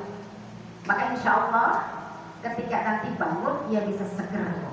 Dan ini adalah obat yang memang sudah disampaikan oleh Rasulullah. Maka Rasulullah saja putrinya sudah baik, sudah soleh, ditimpakan oleh Allah cobaan tidak kaya. Ia punya kekurangan harta. Maka ibu kalau ada anaknya nggak kaya jangan sedih ya, nggak usah sedih. Rasulullah pun punya anak nggak kaya. Bahkan untuk akikahan cucunya Rasulullah yang biayai. Itu dulu nggak usah ngerasa siapa anakku. Dulu makan juga sendoknya pakai sendok emas. Sekarang mengurung-urung. Jangan ya Bu ya. Itu nanti menjadi bagian yang akan dihisab di akhirat. Dan belum bicara sakaratul maut saja. Di dunia kita nanti diberikan salah satunya goncangan air.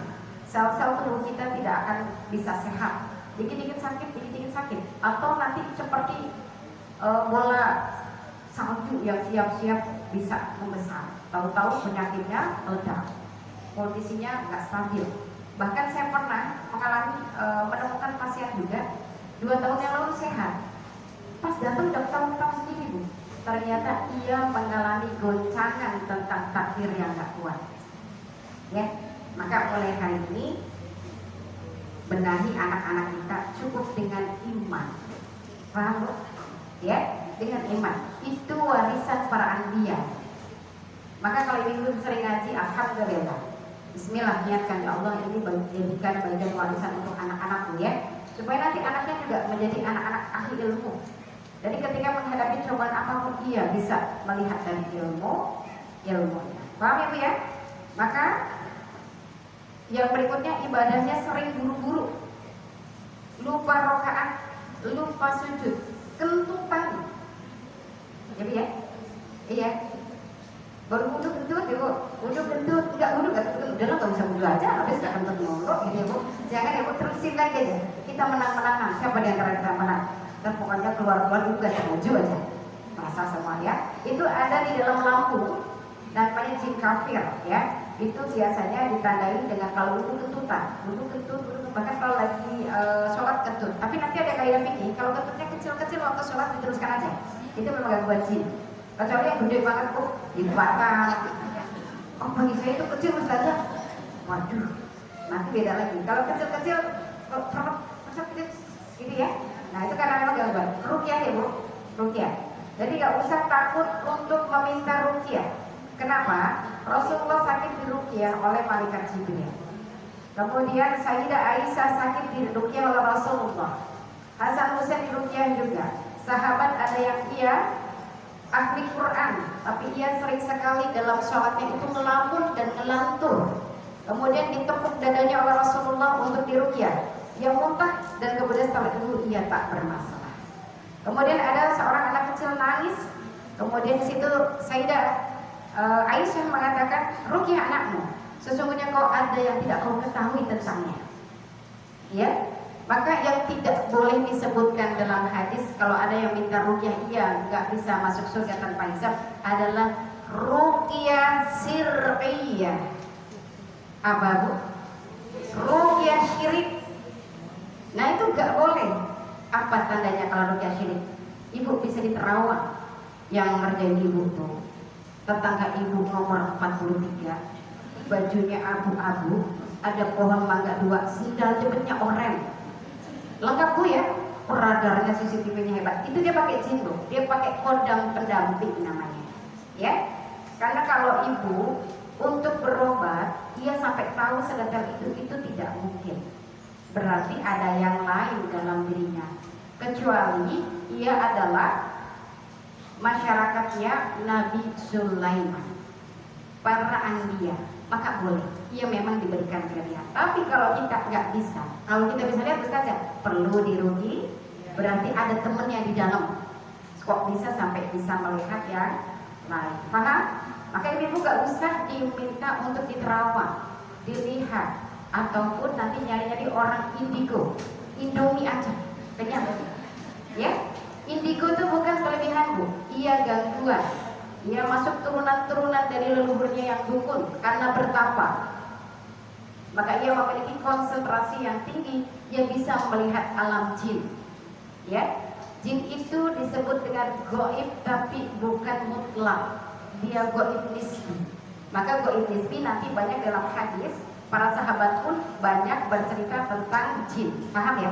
Iya. Maka kenapa ada suratnya jin? Paham? Nah, maka jin ini tidak masuk rukun iman. Dia tidak merusak akidah karena dia bukan masuk ke dalam goib mutlak. Dia goib nisbi, bisa dirasakan, nampak di dalam kehidupan kita. Paham? Nah, ya. Maka di sini yang perlu diperhatikan, kenapa ada jin dalam kehidupan kita, ya? Yang pertama itu karena adanya dulunya pernah berbuat kesyirikan, baik dari leluhurnya atau dari orang tua kita atau kita sendiri, ya. Maka di sini memang Indonesia termasuk culture masyarakat yang tidak bersih dari kesyirikan. Maka kenapa kita memiliki banyak sekali kendala. Kedua, adanya kezoliman bu, tadi yang disebutkan oleh Allah dalam Al-Isra 82, ya. Jadi ada penghalang yang membawa kenapa Quran tidak bisa jadi syifa. Sholatnya rajin, zikirnya rajin, tapi kok ia memiliki hal-hal yang tidak fitrah, dimusuhi anaknya sendiri, benci banget sama keluarganya. Nah, berarti ada di situ penghalang, yaitu kezaliman, emosi negatif, gampang baper, gampang kecewa, dendam, sedih, kecewa. Saya tanya bu, kenapa kita kecewa sama orang kemudian berlarut-larut? Bukankah Allah sudah mengatakan bahwa manusia itu adalah sumber kesalahan, bodoh, ia pasti memiliki banyak dosa. Maka jangan berharap ke suami, jangan berharap ke orang tua, jangan berharap kepada siapapun, karena sesungguhnya mereka adalah cobaan bagi kita. Ibu, ada yang kecewa di sini? Memendam kecewa? Ada yang dari kecewanya dapat tanah 6 hektar? Ada? Kalau ada saya ikutan. Kecewa itu tidak dapat apa-apa. Ada dalam Al-Fat ayat 4. Huwallazi anzala sakinata fi qulubil mu'minin. Sesungguhnya Allah berikan ketenangan pada hati mukmin, bukan muslim. Muslim syahadatlah, tapi mukmin ia mengimani takdir Allah. Dunia ditulis oleh Allah dalam Lauhul Mahfuz yang terbaik untuk setiap hambanya. Kalau ia sampai pada titik ini meyakini semua yang terjadi adalah karena Allah, maka hatinya akan diberikan oleh Allah tenang. Maka tenang itu pemberian, bukan pura-pura tenang. Udah sih tenang aja. Iya sih tadi juga mau tenang kan susah amat ya. Gitu ya. Nah, orang yang berbuat syirik menurut Syekh Ibnu Taimiyah akan diambil oleh Allah titik tenangnya. Maka ginjalnya biasanya rusak. Minum air jampenya kebanyakan. Jadi jampe, ini sembur gitu ya. Besok bikin sendiri ya. Iya, baca Al-Baqarah, Al-Imran, kalau gak serikul ya, tambah Al-Kafirun ya bu, tiupkan ke air, sunnahnya ditiupkan. Boleh? Iya, nanti kita bikin ya. Kalau misalkan mau dibacakan oleh orang lain, kita kenal orang tersebut tidak melakukan ritual kecuali sesuai syariat. Rajin isi taklim, kemudian rajin sholatnya, akhlaknya baik. Ibu lihat hari Selasa dia tutup, kenapa? Halal ternyata. Ibu bilangnya, kenapa di Selasa gak bisa? Hari panas gak boleh pijet. Hari Sabtu kenapa lagi? Puasa. Terus apa lagi? Jumat puasa. Itu berarti ada yang tidak normal. Jangan didatangi. Dia pakai kodam jin. Ya, kalau ternyata leluhurnya gitu, atau kita sendiri masih pakai, tobat. Karena mereka nggak sama sekali membantu kita. Saya tahu, mungkin penyampaian saya ada yang tersinggung, ada dari keluarga kita, tapi ketahuilah ibu-ibu, itu yang mengurangi nikmat kita dalam taat. Sholatnya nggak khusyuk, nggak bisa sabar, nggak bisa syukur, emosian, baperan. Dalam As-Sams ayat 9-10, siapa yang membersihkan hatinya? Sesungguhnya ia adalah orang yang beruntung. Nanti ada banyak sekali kita sering apes karena hatinya julid, hatinya kotor. Ini yang membawa Quran, sholat, zikir kita hangus, karena ia seperti bara api yang membakar amal-amal kebaikan. Saya tanya, hidup kita menuju kemana? Hidup kita menuju kemana? Hidup kita menuju sakaratul maut. Maka kalau sekarang ibu-ibu belum dikatakan berhasil, anak saya 12 semuanya dokter, ustazah, alhamdulillah, masya Allah. Anak saya 17 ustazah, alhamdulillah, masya Allah. Jadi apa? Di UI, masya Allah dosen. Bukan minta-minta juga. Ya jangan banyak-banyak 17 kalau gitu. Ya. Terus apa lagi? Tidak ada kebanggaan, tidak ada kegagalan dalam dunia sebelum kita melihat diri kita sakaratul maut. Awal hidup kita adalah di saat sakaratul maut. Maka sudah yang terus menyombongkan, yang terus sedih, yang merasa kecewa, kita masih dalam pertempuran. Sampai Allah memanggil kita cukup, baru kita tahu. Kalau nanti ibu-ibu mau buka dalam Quran, gak ada para anbiya dikisahkan healing dari satu pantai ke pantai lain pakai jet pribadi, Bu. Nabi Yahya alaihissalam meninggalnya digantung. Nabi Zakaria alaihissalam meninggalnya digergaji. Ya, Sayyidah Asiyah istri Fir'aun digantung. Siapa lagi? Umar bin Khattab radhiyallahu anhu, beliau meninggal ditusuk. Maka ini membuktikan dunia bukan untuk memberikan stempel. Paham? Tidak ada dalam diri kita, aku sudah lebih baik daripada dia, dia tuh ahli neraka. Tidak boleh. Tapi kita belum tahu siapa kita. Ini masih amal doain. Kita harus tahu nantinya. Saat ini fokuslah memperbaiki diri. Teruslah berbuat baik karena Allah, apapun orang yang dihadapi. Ya, nggak pernah sahabat juga merasa kecewa ketika ia menafkahi salah satu orang, Abu Bakar As-Siddiq radhiyallahu anhu. Beliau kecewa sekali ketika anaknya difitnah oleh orang yang ia nafkahi. Kemudian dia bersumpah demi Allah, aku tidak akan memberikan bantuan kepadanya. Kemudian apa kata Allah? Kau mau? Ketika kau bersalah, aku tak memaafkan. Kemudian dia menarik perkataan. Maka ibu-ibu, gak usah kecewa-kecewa ya, gak usah terlalu dalam menyimpan rasa sakit ya, Bu. Maafkan karena Allah saja ya. Karena husnul khotimah hanya didapatkan.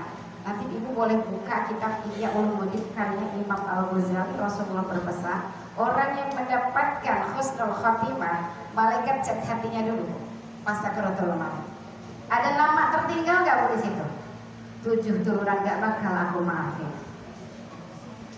Nanti dicabut, beristighfar, mohon ampuni, gak usah. Adakah peristiwa yang melukai kita, yang kemudian kita sulit untuk menerimanya? Bu, sampai kapan dulu saja itu bersakit banget, Ustazah.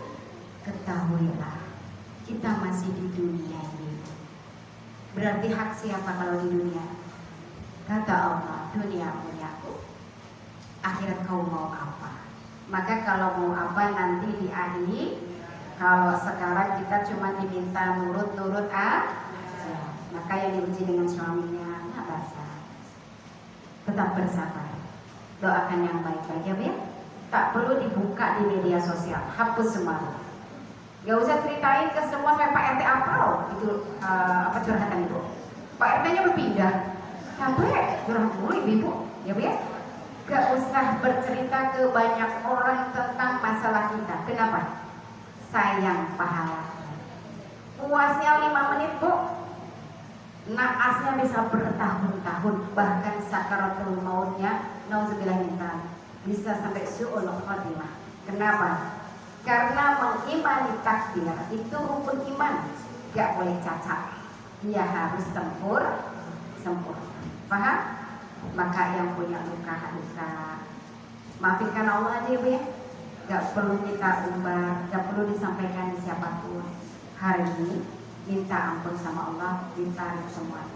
Yang punya luka dengan anak-anak, dengan siapapun sambil evaluasi. Oh mungkin aku dulu pernah berbuat pada ibuku, bapakku. Ya, para ulama mengatakan kalau ada masalah anak dicek yang pertama bermasalah dengan Allah. Mungkin dulu kerja, nggak sholatnya nggak tumanina, zikirnya nggak tumanina, nggak pernah baca Quran, tahu-tahu udah tuh. Wah, Bismillah, minta ampun, bertobat ya. Karena untuk wanita, ia tidak disetting untuk bekerja. Wanita itu disetting untuk beribadah. Maka ia bergerak di asbab rizki. Asbab rizki itu ibu bergerak 5 menit, hasilnya 5 bulan. Tapi kalau ibu berpikirnya di wilayah teknis, ibu kerja 5 bulan, habis 5 menit. Gak berkah. Beda sama laki-laki. Laki-laki gak kerja, dosa dia. Mau sholat, mau zikir, mau gimana gak bisa. Tapi kalau wanita, ia tidak ada kewajiban. Itu disebut upah. Maka bergeraklah ibu seperti Sayyidah Maryam. Ya, Sayyidah Fatimah Az-Zahra, ia berperang di atas langit dengan terus zikir, baca Quran, majelis ta'lim, memperbaiki diri, lisan, baru bekerja. Maka kerjanya sedikit aja. Ini pernah terjadi. Para muslimah dulu tidak bergerak terlalu lama di luar. Maka hartanya berkah ke anak, ke dirinya gak jadi sumber penyakit, tidak jadi kesombongan dan perhara. Insya Allah nanti di akhirat kita bisa bebas dari hisab. Karena ubah itu perkara yang sangat membawa kekerasan dalam hati, menyibukkan sampai kita lalai, tidak ngaji, tidak baca Quran, tidak zikir, tidak sholat sunnah. Maka wanita-wanita tahrim zaman dulu itu tidak ada yang bergerak keluar lebih lama. Ia lebih banyak untuk asbab rizki. Paham ya? Maka nanti kalau punya anak-anak perempuan, kalau mau kerja dia berkarya. Ia membantu dalam hal-hal yang tidak dilakukan oleh laki-laki, seperti dokter kandungan. Jangan mau jadi obok-obok bapak-bapak, ya. Anaknya ada yang menjadi dokter, silakan jadi dokter kandungan ya. Kemudian apa lagi? Guru. Karena wanita harus diajari dengan wanita. Nanti dia tebar pesona sama gurunya, ya. Dan masih hal-hal lain itu untuk membantu. Salah satunya adalah beribadah. Tapi kalau kerja bagi wanita beribadah, tapi sholatnya nggak bisa, zikirnya nggak bisa, ibadah macam apa? Itu sebenarnya masuk ke dalam jebakan syaitan. Paham ya? Yang berikutnya adalah penyakit hati. Ada dalam hati kita ujub, takabur, egois, hasad, bakhil, ria, senang dipuji, suuzon aja ya, hibah mulut dan cinta dunia. Ini yang menghambat sulitnya Quran menjadi syifa, penyembuh dan membawa kebaikan. Paham ya Bu? Kemudian berikutnya terpenuhi dosisnya. Harus lebih sering. Boleh ruqyah mandiri pakai Al-Baqarah, Al-Imran, boleh juga dibantu. Cari peruqyah yang memang sudah paham, bukan peruqyah yang abal-abal. Nanti suruh pakai apa lagi? Pakai keris. Gak boleh Bu. Ikutin metode Rasulullah, hanya membacakan ayat-ayat Quran, ya. Kemudian ada bukul jiwa. Ini yang bukul jiwa ini sama, hatinya gampang marah, sedih, jengkel. Nah kalau itu masih terus-terusan, maka apa yang disampaikan Imam Al-Ghazali, Rasulullah mengatakan ada orang-orang yang sering baca Quran tapi dia disukai setan. Kenapa? Ia seperti mengusir anjing, tapi makanan anjing dalam rumahnya. Nah kita sering sekali baca Quran, kemudian zikir tapi hatinya sering kotor, ya. Nah ini disebut bukul jiwa. Maka setan tetap menyukai. Paham ya? Maka ibadah hati ini perkara berat di hadapan Allah. Kelak di akhirat dalam hadis riwayat Muslim, ada orang ahli ibadah yang banyak sekali masuk neraka karena ia 24 jam secara zahir ibadah, hatinya lalai. Ya. Kemudian tertolaklah oleh Allah, sesungguhnya aku mengamati hatinya 24 jam. Ya. 24 jam. Maka hati-hati di saat sendirian ya. Jangan suka komentar walaupun orang itu tak tahu, tapi Allah tahu. Siapa yang pilih pembalasan? Maliki yaumiddin. Siapa pemilik hari pembalasan? Allah tahu. Allah yang akan membalas. Tahu-tahu anaknya dosa, tahu-tahu pencurian, tahu-tahu ini, tahu-tahu itu balasan-balasan dari apa-apa yang sudah kita lakukan. Maka tetap memperbaiki dirinya karena Allah. Kedua adalah bungkul benda ya Bu. Cek benda-benda di rumah ya, yang ada lukisan-lukisan manusia, patung-patung, guci-guci yang di situ ada golongan-golongannya, lubang tukurin ya. Itu nanti ada pembahasan di ta'lim bahwa ada barang-barang yang di situ dijadikan rumah-rumah syaitan. Paham ya Bu? Ya. Kemudian tawakal. Kemudian berikutnya ridho terhadap takdir. Orang yang ridho terhadap takdir, insya Allah orangnya akan lebih mudah untuk diberikan pertolongan Allah. Ya, taubati dosa masa lalu kita ya Bu ya, istighfari kalau sendiri disebutin Bu. Ya, mungkin pernah berbuat syirik, dosa ke orang tua, dosa ke suami atau ke pasangannya, dosa ke anak-anak, saudara, ke tetangga, evaluasi. Ya. Kemudian berikutnya rajin baca ayat kursi. Ya Bu, setiap selepas sholat minimal 1 kali atau 3 kali. Kalau ibu-ibu yang terkena gangguan-gangguan sihir, nanti kapan-kapan lah bahasnya ya. Kalau misalkan mau pembahasan lagi, boleh dengan zikir ayat kursi. Ayat kursi itu bagus sekali. Kalau ibu-ibu sakit di leher ya Bu ya, jangan ingat obat dulu ya Bu, ingat Allah dulu. Bacain ayat kursi ya Bu. Bismillah ya Allah, jadikan ayat kursi ini penyembuh untuk leherku yang tegang gitu ya. Bacain ya. 1 kok nggak sembuh saja, terusin lagi ya. Nah, pernah juga nenek-nenek sering sembuhkan kaki, nggak bisa berdiri, beliau rajin baca ayat kursi di kakinya. Sekarang alhamdulillah udah bisa jalan tegak. Daripada ngeluh dulu ya Bu ya, aduh kan nggak dapat apa-apa. Paham ya Bu? Kemudian berikutnya baca minimal Al-Kafirun, Al-Ikhlas, Al-Falaq dan An-Nas ya Bu ya. Selepas ditiupkan, kemudian diusap di wajah, di kepala, baru seluruh tubuh ya. Rutinkan ya Bu ya. Sampai tingkatkan ya Allah umurnya diri itu. Boleh Ustazah buat anak-anak boleh, buat menantu boleh, semua silakan ya. Itu akan sangat membantu, insya Allah lama-lama diberikan oleh Allah fitrah kenormalan. Berikutnya adalah zikir la ilaha illa anta subhanaka inni kuntu minadz dzalimin. Ini adalah dari ya surah Al-Anbiya itu ya, ini zikirnya Nabi Yunus alaihissalam untuk keluar dari kegelapan. Ngaku kalau kita memang banyak sekali kesalahan. Berikutnya zikir la ilaha illallah wahdahu la syarikalah lahul mulku wa lahul hamdu wa huwa ala kulli syai'in qadir. Ini biasa saya pakai untuk peruqyah juga. Bisa juga. Jadi ibu kalau merasa perutku sakit ya, keras asuh ya, ya Allah jadikan zikir ini untuk menyembuhkan perutku, boleh. Untuk anak yang demam boleh, pegang kepalanya boleh, badannya boleh ya. Bacakan. Kalau mau maksimal, di dalam hadis riwayat Bukhari Muslim At-Tirmidzi dan kitab Muwatta itu 100 kali ya Bu. Iya.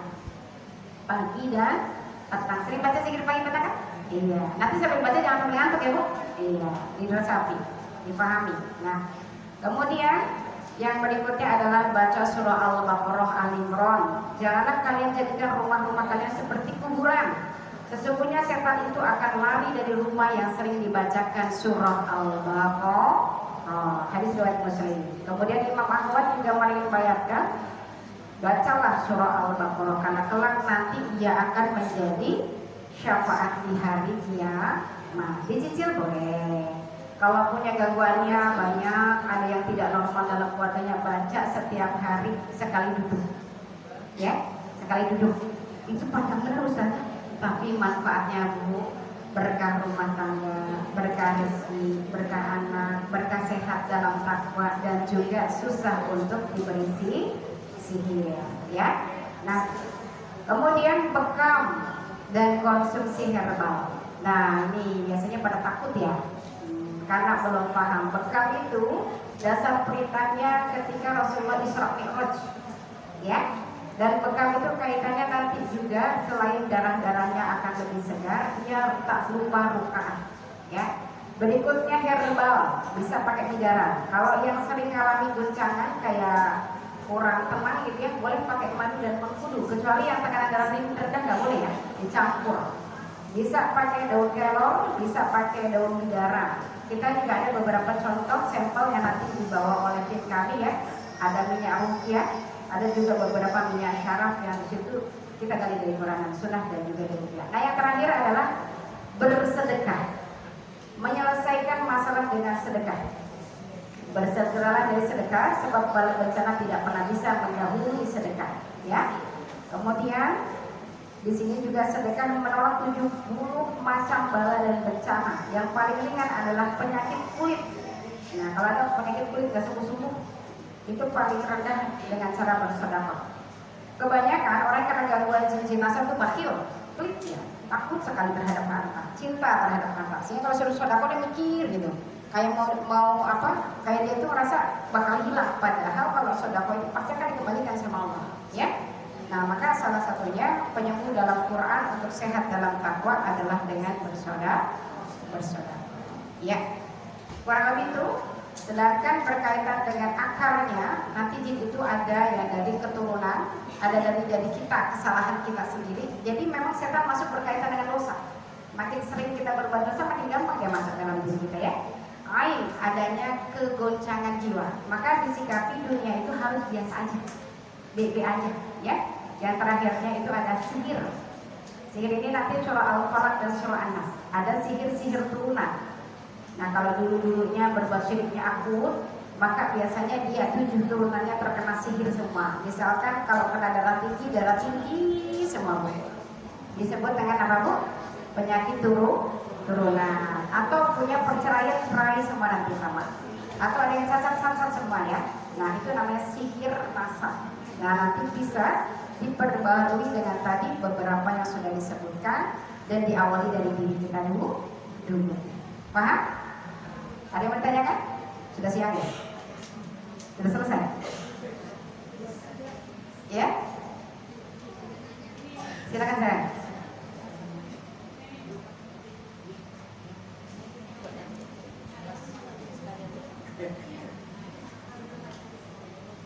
Bismillahirrahmanirrahim.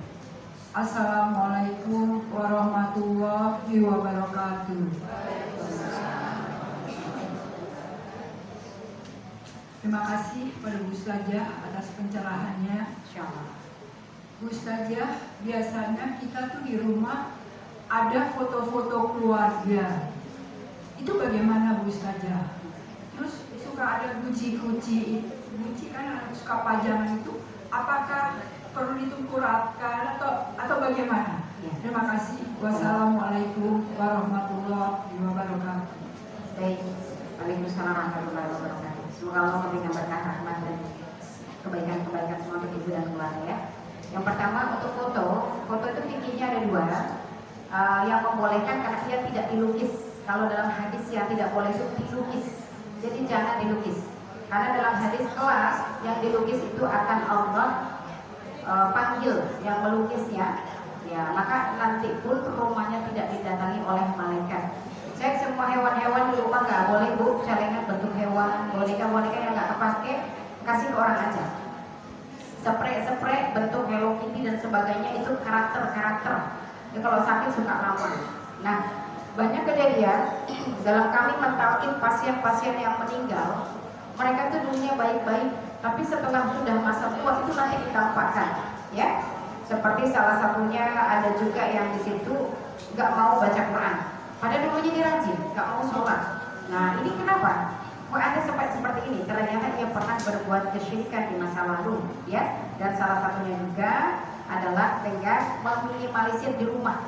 Karena kalau ada benda-benda yang disukai syaitan, dia nemplok di situ. Ibu baca Quran dia sembunyi. Nanti dia udah selesai dia keluar tuh. Tiba-tiba ibu melayangan, terus anaknya ada yang malas sholat, tiba-tiba ngomongnya kuning galak, ya. Kemudian baper, tiba-tiba kita jadi benci banget gitu, ya, Bu. Nah, kalau pas lagi enggak kemudian diambil nyawanya, kalau pas diambil nyawanya lagi sebel-sebelnya orang, nauzubillah ini. Nah, maka kerja mereka itu adalah supaya kita gak gampang sabar, gak gampang ikhlas, gak gampang syukur, ya. Supaya susah sakaratul maut, susah pulang masuk surga, susah pulang di dunia. Namanya juga musuh, ya kan? Maka sikapi dengan cara yang benar, kembali ke Quran, memperbaiki diri. Kalau untuk foto, ada sebagian ulama membolehkan karena ia bukan lukisan, ia hanya ditangkap dari teknologi berupa cahaya. Nanti masuk ke dalam fikih kontemporer, hukumnya mubah, tapi jangan sering diupload.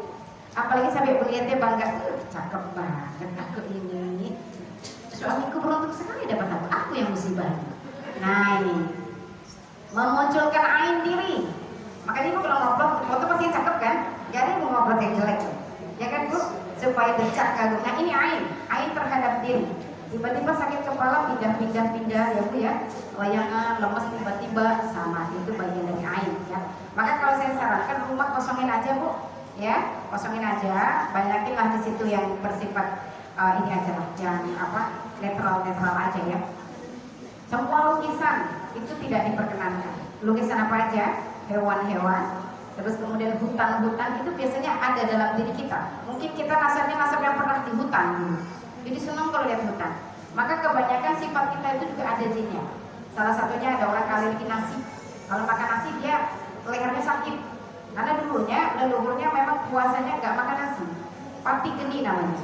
Jadi dia makan dari alam, nggak bisa dia makan nasi. Makanya diruqyah. Ada yang nanti nggak bisa makan daging kambing bu. Daging kambing itu sunnah, minimal 41 hari kita boleh makan ya. Tapi kita kalau makan kambing gimana bu? Kolesterolnya itu ada jin hewannya. Ya, nanti lama-lama itu bisa kok. Ada pasien-pasien kita yang dia bisa makan daging kambing karena sunnah. Ada yang bertanya lagi? Cukup? Oh iya kunci, tutup ya. Tutup. Itu nanti lubang-lubang itu memang salah satunya para ulama meminta untuk ditutup karena guci-guci itu tempat persembunyian mereka juga. Kita nggak bisa lihat mereka bu, mereka lihat kita. Itu masalahnya. Kita nggak bisa lihat mereka kan, mereka bisa lihat kita. Hingga mempengaruhi tiba-tiba kok sholat pada berat, ntar lagi, ya kan bu. Terus kemudian lagi tidur enak-enak gerep-gerep, ya kan bu. Kayak bangun, kalau dalam dunia medis disebut otaknya on, ototnya off. Jadi kita bisa lihat tapi nggak bisa gerak ya bu ya. Nah itu maka tutup tempat persembunyian dalam rumah ya. Salah satunya foto-foto yang tidak apalagi kalau udah pada meninggal nggak usah dipajang ya bu, disimpan aja. Nah kalau menurut para ulama tanda ketidakikhlasan seseorang adalah menyimpan barang-barang orang yang sudah meninggal. Kalau usah disimpan, ikhlaskan itu punya Allah. Nanti kalau kita punya gangguan saling kebayang nangis. Nah itu kalau nanti ada permainan foreign nanti beda lagi begini. Panjang nanti nggak selesai kita, ya. Paham ya bu? Iya, itu tuh aja ya. Cukup? Silakan ibu. Assalamualaikum Bu Ustazah. Waalaikumsalam. Saya mau nanyakan tentang kodin manusia kalau sudah meninggal apa masih mendampingi manusia itu tersebut. Ya. Kemudian yang kita kenal dengan kodam itu apa kodin dengan kodam itu ada persamaan apa perbedaannya itu. Kemudian kita suka ada di YouTube itu orang bisa berbicara dengan roh yang melalui media apa gitu, tapi dia bisa menceritakan masalah dia waktu masih hidup di dunia. Nah itu yang ditanyakan tuh apa bersangkutan dengan kodam, apa itu kodnya yang berbicara. Mohon itu aja penjelasan dari Pak Ustazah. Assalamualaikum warahmatullahi wabarakatuh. Waalaikumsalam warahmatullahi wabarakatuh. Ini sudah pada ini kenapa makan siang? Ibu dan mata Allah, korin ini nanti ada dalam pembahasan hadis Rasulullah bahwa semua korin manusia itu semuanya setan kecuali Rasulullah. Rasulullah korinnya dengan kasih sayang Allah dia adalah muslim. Tapi kalau manusia kayak kita korinnya adalah setan. Itu yang kerjanya ujuk-ujuk suka pengen buat yang jelek-jelek terus bu, nggak ya?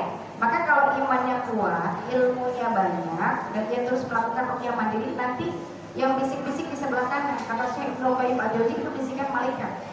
Tapi kalau yang jelek-jelek, memang dia doang yang bisa, kita juga bisa, gitu ya. Itu kerjaan korin tuh. Korin itu tidak akan mati sampai hari kiamat, ya. Maka korin ini suka sekali mempermainkan kejiwaan orang yang hidup juga. Tiba-tiba di dapur kok nampak seperti almarhum ibunya, padahal itu korin dari ibunya. Dia ingin mempermainkan perasaan orang yang ada di rumah karena dia memang setan. Maka memang tidak ada yang bahasa kita korin itu tidak pernah mati sampai hari Nah, caranya gimana supaya kita tidak terganggu? Sering-sering melakukan ruqyah dalam rumah dengan baca surah Al-Baqarah. Kedua, tidak perlu berlebihan menyikapi permasalahan dunia, karena Quran itu fotokopian kita. Gak usah itu macam-macam bilang aku nanti kalau meninggal di sholatnya di Istiqlal ya, kasihan tuh yang ditinggalin, ya Allah lama amat. Ternyata ibu kemudian tidak disolatkan di Istiqlal. Korinnya dengar, dia nangis, ya. Nanti dia di rumah, tuh tahu-tahu dia pesan Grab. Waktu itu ada Grab yang datang ke rumah saya udah dipesan dari Istiqlal Ustazah. Terus sampai sini orangnya di nomor di ini, oh itu udah meninggal Pak. Iya, ternyata kata ibunya dia minta disolatkan di Istiqlal. Nah, maka nggak usah macam-macam dalam berbicara ya Bu ya, karena selain itu tidak bermanfaat, itu akan mempermainkan keluarga kita ya. Kemudian kodam itu adalah jin pendamping yang ia hadir karena kesyirikan.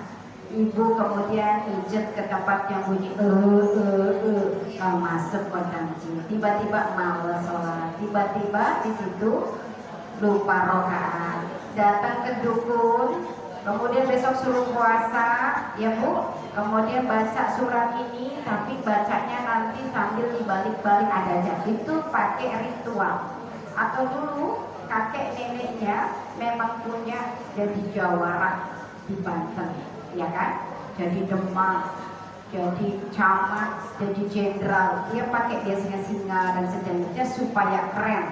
Nah, maka nanti bawahnya juga punya gangguan kodam. Biasanya tandanya sering sakit tulang ekor, belingkatnya pada sakit, ya. Biasanya ia bermasalah dengan siapa aja, nggak bisa akur ya. Kalau ada punya kodam itu nggak bisa akur. Semua salah, di majelis taklim masalah, di sekolah masalah, di keluarga masalah, karena memang ia selalu inginnya bermusuh. Paham ya? Ya. Maka beda ya, Qorin sama kodam. Qorin itu fitrah hadir dari Allah. Kalau kodam datang karena ritual yang salah, tidak sesuai syariat, maka berhati-hati. Paham? Cukup?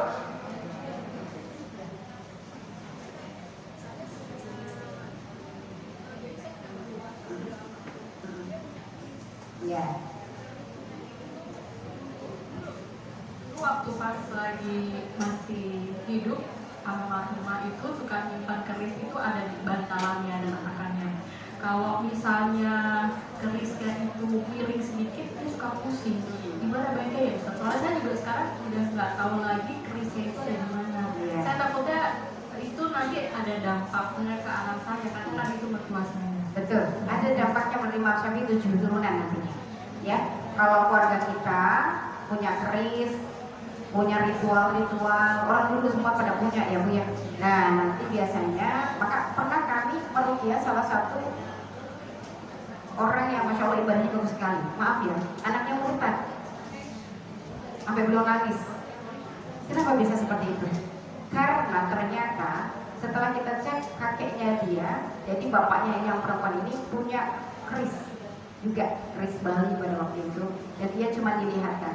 Jadi kalau kita punya nasab-nasab yang muncul dari benda-benda yang syirik, itu akut loh. Salah satunya bisa mendangkalkan akidah. Ia ketemu orang yang nyanyi saja di gereja, dia langsung merasa, wah aku bergetar. Yang bergetar bukan dia, tapi jin dalam tubuhnya dia. Akhirnya dia dengan mudahnya pulang, mama aku sudah tidak mau lagi sholat. Kenapa? Aku sudah murtad. Sudah berapa lama? Sudah lama dan aku gak mau ikutin mama. Wah itu susah sekali. Terus akhirnya minta gimana Ustazah, ya sudah itu sekarang sabar semama, ruqyah terus lakukan, mandi juga, perbaiki diri, ya. Terus kemudian baca dawamkan Al-Baqarah, Al-Imran setiap hari, ya. Maka nanti insyaallah niatkan untuk almarhum atau masih ada ke mertuanya juga, terus buat keluarga. Kalau nanti ternyata ada yang itu tanda-tanda yang tadi disebutkan, lakukan Nanti emang dengan peruqyah, ya. Kalau tahu karena